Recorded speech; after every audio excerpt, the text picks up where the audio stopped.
വിലാസിനി ഈ കുടുംബത്തിലെ രണ്ടാമത്തെ മരുമകളാണ്. പക്ഷേ നിന്റെ കയ്യിലിരിക്കുന്നത് മൂന്നാം തരം തറവേലകളാ. നിന്നെ ഞാൻ ഇതിനു മുൻപ് പലവട്ടം പല കാര്യങ്ങൾക്കും വാൺ ചെയ്തിട്ടുണ്ട്. പക്ഷേ നിനക്കൊരു മാറ്റം ഉണ്ടായിട്ടില്ല. നിന്റെ കഴുത്തിൽ താലി കെട്ടിയ സഹദേവനെ ഓർത്താ എല്ലാം ഞാൻ ക്ഷമിക്കുന്നു. അല്ലായിരുന്നെങ്കിൽ ഇതിനു മുൻപേ അടിച്ചിറക്കി ചാണകവെള്ളം തളിച്ചേനെ. പക്ഷേ ഇപ്പം നടന്ന കാര്യങ്ങളോടെ നിന്റെ അവസരങ്ങൾ തീർന്നു. ഇത് നിന്റെ ലാസ്റ്റ് വാർണിംഗാ, ഓർമ്മയിരിക്കട്ടെ. ചേച്ചി, ഈ പ്രശ്നത്തിൽ ഞാൻ വേണ്ട, മതി.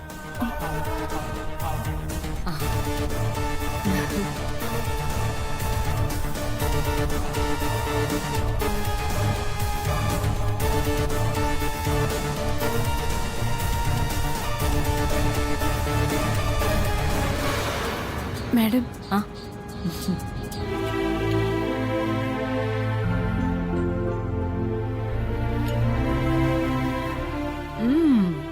മാഡം, വല്യുവിന് കോഫി കൊടുത്തിട്ട് വരാം. ശരി.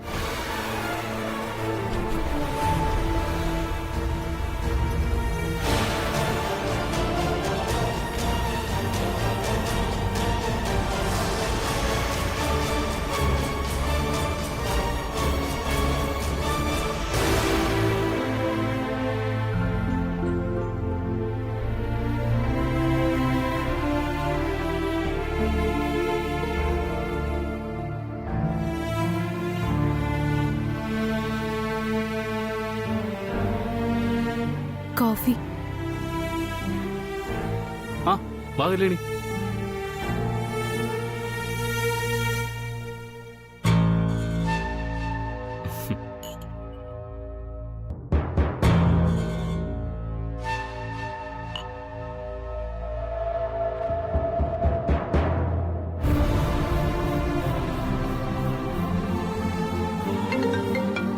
You have to excuse me now, മോളെ.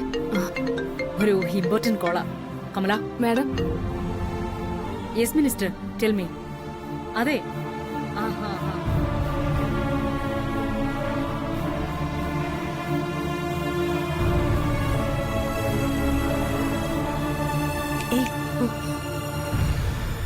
നിന്റെ ടെൻഷൻ എന്താന്നൊക്കെ എനിക്ക് മനസ്സിലായി. ആ അടുക്കളക്കാരിയുടെ ഒരു കാര്യം പറയാനാ ഞാൻ ഇവിടെ തന്നെ നിന്നത്. ഞാൻ പറഞ്ഞില്ലേ അവള് രാശിയുള്ളവളാണെന്ന്. ആ രാശി വെച്ച വെറും ഒരു പാചകക്കാരിയിൽ നിന്ന് അവള് ബ്രാൻഡ് അംബാസിഡർ പദവി വരെ എത്തിയത്.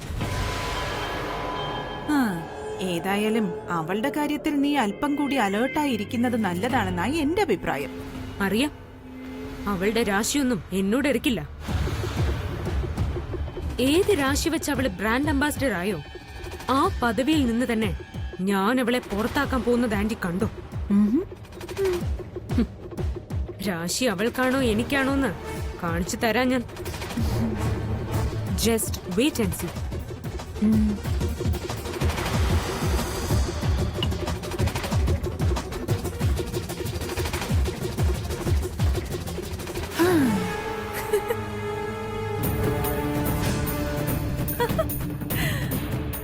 അവളായി, അവളുടെ പാടായി. നടക്കട്ടെ നടക്കട്ടെ.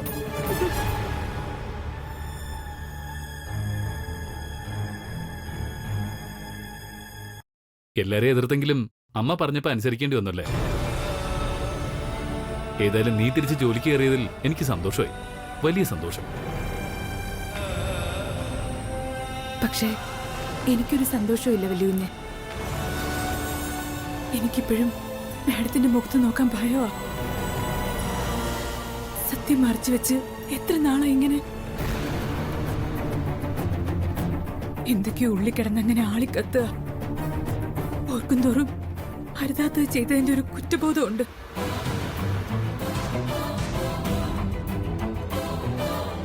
കല്യാണി, നിന്റെ അതേ അവസ്ഥ തന്നെ എനിക്കും. അമ്മയോട് സത്യം മറച്ചു വെച്ച അന്നു മുതൽ ആ കണ്ണിൽ നോക്കി സംസാരിക്കാൻ എനിക്ക് കഴിഞ്ഞിട്ടില്ല. അതിന്റെ ഒരു വീർപ്പുമുട്ടല് വല്ലാത്തൊരവസ്ഥയാ. നേരിട്ട് അനുഭവിച്ചാലേ നിനക്കത് മനസ്സിലാവും. എനിക്ക് മനസ്സിലാവും. ഞാനും നേരിട്ട് അനുഭവിക്കുകയല്ലേ. മനസ്സിൽ കുറ്റബോധം വെച്ചുകൊണ്ട് മാഡത്തിന്റെ മുമ്പിൽ പഴയതുപോലെ എനിക്കും പറ്റില്ല ഒന്നിനും. ഇതൊക്കെ ഇങ്ങനെ തന്നെ സംഭവിക്കുമെന്ന് അറിയാവുന്നത് കൊണ്ടാ ഞാൻ ഇനി ഇങ്ങോട്ട് ജോലിക്കില്ല എന്ന് പറഞ്ഞത്. പക്ഷേ മാഡത്തിന്റെ മുമ്പിൽ ഇന്നും എന്റെ മുട്ട് വിറയ്ക്കും. മാഡം പോയി ജോലി ചെയ്യാൻ പറഞ്ഞപ്പോ എനിക്ക് അനുസരിക്കാതിരിക്കാൻ പറ്റിയില്ല. പക്ഷേ നമുക്ക് മാത്രം അറിയാവുന്ന ആ സത്യം മറച്ചു വെച്ചുകൊണ്ട് എത്ര നാളിങ്ങനെ അഭിനയിക്കാൻ പറ്റുമെന്ന് ആലോചിക്കുമ്പോ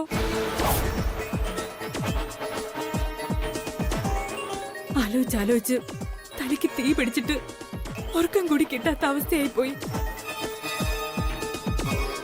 എന്നാ ഇതിന് നമുക്കൊരു മോചനം കിട്ടണേ? ഒന്നും എനിക്ക് അങ്ങോട്ട് പിടികിട്ടുന്നില്ല. ഒന്നും. നിന്റെ ചോദ്യങ്ങൾക്ക് ഇപ്പൊ എന്റെ കയ്യിൽ ഉത്തരവില്ല കല്യാണി. എല്ലാം കലങ്ങി തെളിയുന്നൊരു ദിവസം തന്നെയാണ് ഞാനും കാത്തിരിക്കുന്നത്.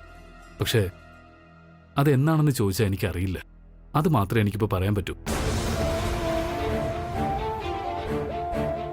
ഏതായാലും ഒന്നുകൂടി ഞാനിപ്പോ പറയാം. നടന്നതാ. ഒരു മനുഷ്യനും സ്വന്തം ഭൂതകാലം തിരുത്തിയ ചരിത്രം ഇല്ലാത്തതുകൊണ്ട് നീ ഇനി കാര്യത്തിൽ എടുത്തു ചാടി ഒരബദ്ധവും കാണിക്കരുത്. സമാധാനായിട്ടിരിക്കുക. ബാക്കിയെല്ലാം സാവധാനം ശരിയായിക്കോളും.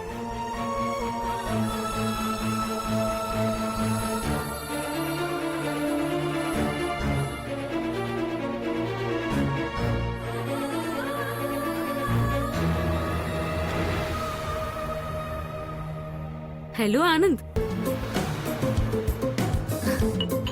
ആ വാ പ്രിയങ്കേ. രണ്ടുപേരും കട്ട സീരിയസ് ആണല്ലോ. ആനന്ദ് എന്താ കല്യാണിക്ക് വല്ല ഉപദേശം കൊടുക്കായിരുന്നോ? You seems damn serious. ഏയ് അങ്ങനെയൊന്നുമില്ല. ഞാൻ കല്യാണിയോട് വെറുതെ വിശേഷങ്ങളൊക്കെ ചോദിച്ചത്. ഫ്രീ ആയിരിക്കെ. ജസ്റ്റ് എ മിനിറ്റ്, ഞാനിപ്പോ ഫ്രീ ആവും.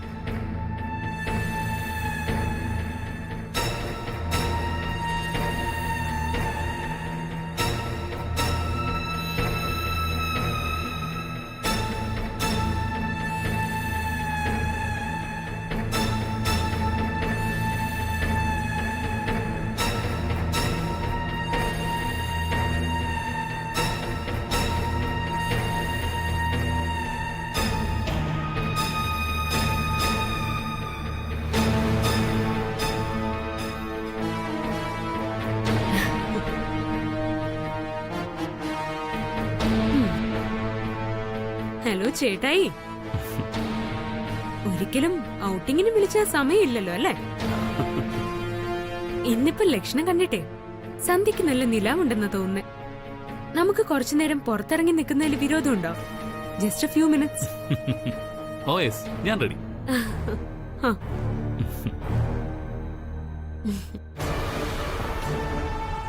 വാ.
ആനന്ദ്, ഏതൊരാളും കൊതിക്കും വിവാഹം കഴിക്കാൻ പോകുന്ന ആളിനൊപ്പം ഇങ്ങനെ കുറച്ച് നിമിഷം. It's A heavenly moment in my life. It's dream comes true. Priyanka നല്ല റൊമാൻറ്റിക് മൂഡിലാണെന്ന് തോന്നുന്നല്ലോ. അല്പം കൂടി വെയിറ്റ് ചെയ്താ കവിത പാടാൻ തുടങ്ങോ? വേണമെങ്കിൽ ട്രൈ ചെയ്യാം. എന്താ വേണോ? Why not? ശ്രമിക്ക്, നമുക്ക് നോക്കാം.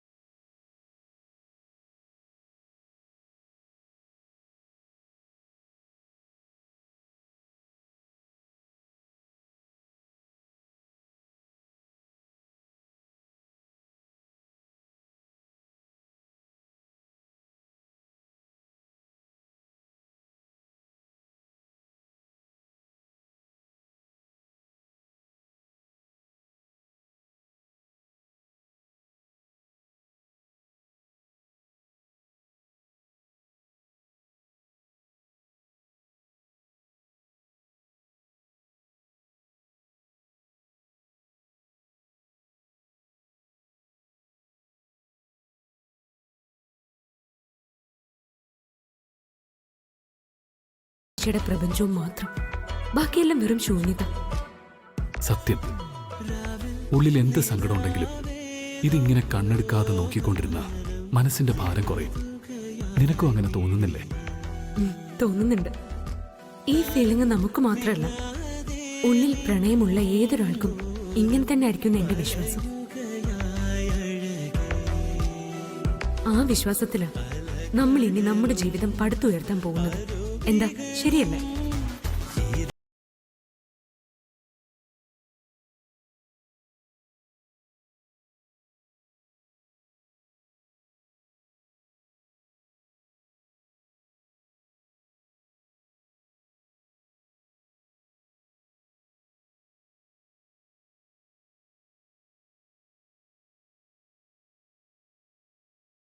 ഇത്രയും നേരം ഈ ലോഗോയിലെ കണ്ണുകളെ നോക്കിയ ആനന്ദ് വർണ്ണിച്ചതല്ലേ? അതെ, എന്തു പറ്റി? ഒന്നുമില്ല. ഞാൻ നിലാവിനെ കുറിച്ചാണ് സംസാരിച്ചത്. ആനന്ദും നിലാവിനെ നോക്കിയ പറഞ്ഞെന്ന് ഞാൻ തെറ്റിദ്ധരിച്ചു. സോറി പ്രിയങ്ക, നിനക്ക് ആകാശത്തെ ആ നിലാവിൽ തെളിയുന്നത് ഒരു പൂർണ്ണചന്ദ്രനാണെങ്കിൽ എനിക്കിവിടെ എന്റെ ഫോണിൽ 2 പൂർണ്ണചന്ദ്രന്മാരാ ഉദിച്ചു നിൽക്കുന്നതെന്ന് ഞാൻ പറയും. പ്രത്യേകിച്ച് ഈ സന്ദർഭത്തിൽ. കാരണം ഈ കണ്ണിന്റെ ഉടമ ഇവിടെ എവിടെയോ ലൈവായിട്ടുണ്ടിപ്പോ, അതും കയ്യെത്തും ദൂരത്ത് തന്നെ. എന്തൊക്കെയാണെന്തി പറയുന്നേ? കണ്ണിന്റെ ഉടമ ലൈവായിട്ടുണ്ടെന്നോ? ഇത് വെറുമൊരു ഡിസൈൻ അല്ലേ? How can it be possible?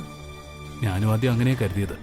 പക്ഷേ ഈ ഡിസൈൻ തയ്യാറാക്കിയ രാജീവ പറഞ്ഞത് ഇത് വെറും ഡിസൈൻ അല്ല, ഈ സുന്ദരമായ കണ്ണുകളുടെ ഉടമ എവിടെയോ ജീവിച്ചിരിപ്പുണ്ടെന്ന്. പക്ഷെ ബാഡ് ലക്ക്, എവിടെയാണെന്ന് രാജീവിന് ഓർമ്മ കിട്ടുന്നില്ല. അതാണ് ക്വസ്റ്റ്യൻ മാർക്ക്. സത്യാണോ? അപ്പോ ഈ കണ്ണുകളുടെ ഉടമ ഈ നാട്ടിൽ തന്നെ ഉണ്ടെന്നാണോ ആനന്ദ് പറയുന്നത്? Are you serious? Definitely, I am damn serious. അവൾ ഈ നാട്ടിൽ തന്നെ ഉണ്ട്. ഒരു നേരിയ കർട്ടന്റെ അപ്പുറത്ത്, അല്ലെങ്കിൽ വഴിയുടെ ഒരു വളവ് തിരിയുമ്പോ, ചിലപ്പോഴിനി മഴ പെയ്തു തോരുമ്പോ ഒരു നനഞ്ഞ കുടയും മടക്കിക്കൊണ്ട് അവൾ എന്റെ മുന്നിലേക്ക് കയറി വരില്ലെന്ന് ആര് കണ്ടു?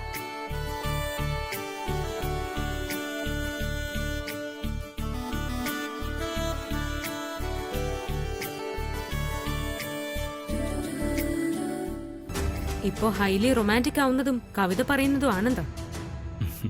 ഓക്കെ, ഒരുപാട് വൈകി, ഞാൻ ഇറങ്ങട്ടെ. പോവാൻ സമയം. അത് ശരി, ഇത്ര പെട്ടെന്ന് പോവാനാണോ എന്നെയും കൂട്ടി ഇവിടേക്ക് വന്നത്? കൊള്ളാം, നല്ല പരിപാടിയായി പോയി. നിലാവെട്ടത്ത് ഒരുപാട് നേരം ആനന്ദിനോട് സംസാരിക്കണമെന്നുണ്ടായിരുന്നു. പക്ഷെ അമ്മ തിരക്കും. ഇറങ്ങട്ടെ, കാണാം.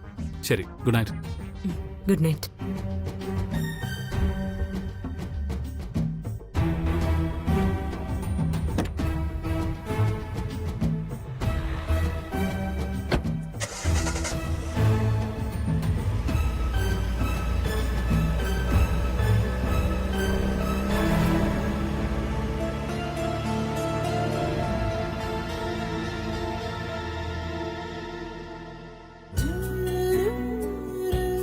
നീ എവിടെയാണുള്ളത്? എന്നാ എനിക്ക് നിന്നെ ഒന്ന് കാണാൻ പറ്റുന്നത്? ഒരുപക്ഷെ ഈ കാത്തിരിപ്പിന്റെ പേര് തന്നെയാണോ പ്രണയം? ഒന്നും മനസ്സിലാവുന്നില്ലല്ലോ.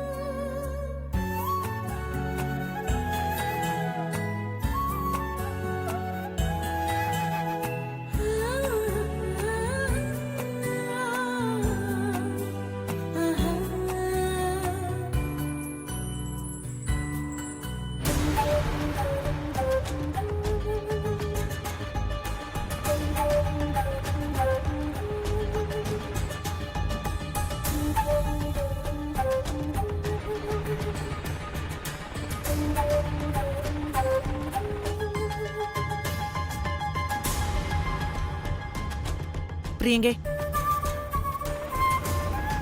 എന്തുപറ്റി? നീ ആകെ ടെൻഷനിലാണെന്ന് തോന്നല്ലോ. എന്താ, ആ ജയൻ വന്ന് വീണ്ടും പ്രശ്നം ഉണ്ടാക്കിയോ? ഞാൻ അന്നേ നിന്നോട് പറഞ്ഞതാ പോലീസിൽ അറിയിക്കാൻ. എന്ത് പോലീസ്? ജയനൊന്നും അല്ല ഇവിടുത്തെ പ്രശ്നം. തല പോകുന്ന മറ്റു ചിലതാ. തല പോകുന്ന മറ്റു ചിലതോ? എന്താ, നീയോ ആനന്ദും തമ്മിൽ എന്തെങ്കിലും പ്രശ്നം ഉണ്ടായോ? ഞാനും ആനന്ദും തമ്മിൽ യാതൊരു പ്രശ്നവുമില്ല. എനിക്കിപ്പോ പ്രശ്നം അവിടെയുള്ള ഒരു ലോഗോ ഡിസൈനിലെ കണ്ണുകളാ. അതുകൊള്ളാം. അതാരോ വരച്ച 2 കണ്ണുകളല്ലേ? അല്ലെങ്കിൽ കമ്പ്യൂട്ടർ ഗ്രാഫിക്സ്, ആ കണ്ണുകളും നീയും തമ്മില് എന്താ വിഷയം? അതാരും വരച്ചെടുത്ത കണ്ണുകളല്ലമ്മേ. ആ കണ്ണിന്റെ ഉടമ ഇവിടെ എവിടെയോ ഉണ്ട്. ഏ? അതൊരു പെണ്ണിന്റെ ഒറിജിനൽ കണ്ണുകളാ. ജീവിച്ചിരിക്കുന്ന പെണ്ണിന്റെ കണ്ണുകളോ? സത്യം? അതെ, ഞാനും ഇത് ഡിസൈനർ വരച്ചെടുത്ത കണ്ണുകളാന്നാ ആദ്യം കരുതിയത്. പക്ഷേ ഇന്ന് അത് ജീവനുള്ള ഒരു പെണ്ണിന്റെ കണ്ണുകളാന്ന് മനസ്സിലായത്. ശരി, ഇനിയിപ്പൊ അത് വരച്ചെടുത്ത കണ്ണുകളോ അല്ലെങ്കിൽ ജീവനുള്ള കണ്ണുകളോ ആയിക്കോട്ടെ. നീ എന്തിനാ അതിന് ടെൻഷൻ അടിക്കുന്നത്? ആനന്ദിന് ആ കണ്ണുകളോടുള്ള സെന്റിമെന്റൽ അറ്റാച്ച്മെന്റിനെ കുറിച്ച് അമ്മയ്ക്ക് അറിയാൻ വയ്യാഞ്ഞിട്ടാ. അതുകൊണ്ട് എങ്ങനെ സംസാരിക്കുന്നേ? അമ്മയ്ക്കറിയോ, ആനന്ദിന്റെ കൺതടം തുടിച്ചാ പോലും ആ ലോഗോയിലെ കണ്ണുകളെ നോക്കിയിരുന്ന അത് മാറൂന്ന്. അതൊരു മാജിക് മെഡിസിൻ ആണ് പോലും. കൊള്ളാം. ലണ്ടനിൽ പോയി ഗോൾഡ് മെഡലോടെ MBA പാസ്സായ ആനന്ദിന് ഇങ്ങനെ ഒരു സെന്റിമെന്റ്സോ? വിശ്വസിക്കാൻ പറ്റുന്നില്ല. സത്യം പറഞ്ഞ എനിക്ക് ഭയം തോന്നുന്നുണ്ടമ്മേ. ആനന്ദിനിപ്പോ സ്വന്തം അമ്മയെ കഴിഞ്ഞാൽ ഏറ്റവും പ്രിയം ആ കണ്ണുകളോടാ. കല്യാണം കഴിക്കാൻ പോകുന്ന എന്നോട് പോലും ആ കണ്ണുകളെ വർണ്ണിച്ച സംസാരിക്കാറ്. അത് കേൾക്കുമ്പോ എനിക്ക് എങ്ങനെ വരുമെന്നറിയോ? ആനന്ദിന്റെ മുറിയിലും ഓഫീസിലും മൊബൈലിലും ലാപ്ടോപ്പിലും ഒക്കെ ആ കണ്ണുകളാ. ഇതൊക്കെ ഇപ്പൊ ആലോചിക്കാനും വിഷമിക്കാനും കാര്യം എന്താ? എന്താ സംഭവിച്ചേ? ആനന്ദിനോട് അല്പനേരം മനസ്സ് തുറന്ന് സംസാരിക്കാൻ ഞാൻ ആ വീടിന് പുറത്തേക്ക് ഇറങ്ങി. മാനത്ത് നോക്കി ഞാൻ ചന്ദ്രനെ വർണ്ണിച്ചോണ്ട് നിന്നപ്പോ ആനന്ദ് മൊബൈലിലെ ലോഗോ കണ്ണുകളെ നോക്കി ആസ്വദിക്കുകയായിരുന്നു അമ്മേ. അത് കണ്ടപ്പോ എനിക്ക് എന്റെ എല്ലാ നിയന്ത്രണവും നഷ്ടപ്പെടും തോന്നിയതാ. പിന്നെ ഞാൻ കടിച്ചു പിടിച്ചു നിന്നു. ശരി ശരി, ഇപ്പൊ നിന്റെ ടെൻഷന്റെ കാരണം എനിക്ക് മനസ്സിലായി. പക്ഷെ പ്രിയങ്കെ, നമുക്കതിന് എന്ത് ചെയ്യാൻ പറ്റും? വെറുതെ മനസ്സ് വിഷമിപ്പിക്കാന്നല്ലാതെ. അങ്ങനെ അല്ലമ്മേ. എന്റെ സന്തോഷവും സമാധാനവും ഇല്ലാതാക്കിയ ആ കണ്ണുകളുടെ ഉടമയെ കണ്ടെത്തി അവളെ കൊല്ലണോ എനിക്ക്? എന്നാലേ എനിക്ക് സമാധാനം കിട്ടും.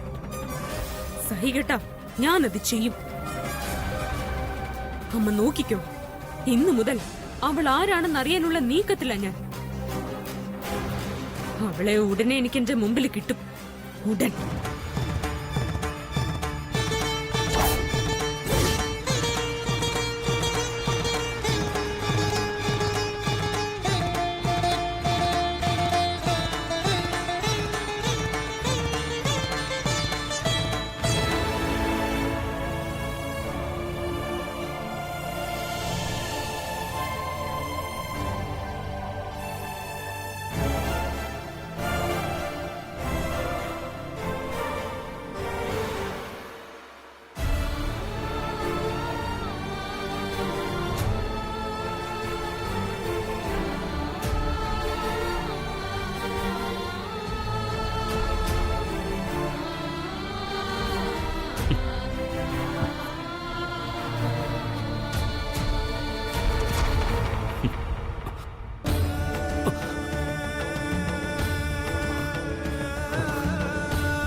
ദൈവമേ, കണ്ടത് ദുസ്വപ്നാണല്ലോ. വല്യോഞ്ഞിന് എന്തെങ്കിലും സംഭവിച്ചു കാണോ? ഓർക്കുമ്പോ തന്നെ മനസ്സിനാകെ ഒരു ശ്വാസം മുട്ടല. ഇനി കിടന്ന ഉറക്കം വരുമെന്ന് തോന്നണില്ല. വല്യോഞ്ഞിനൊന്ന് പോയി കണ്ടാലോ? പോയി കണ്ടാലേ മനസ്സിനൊരു സമാധാനം കിട്ടൂ.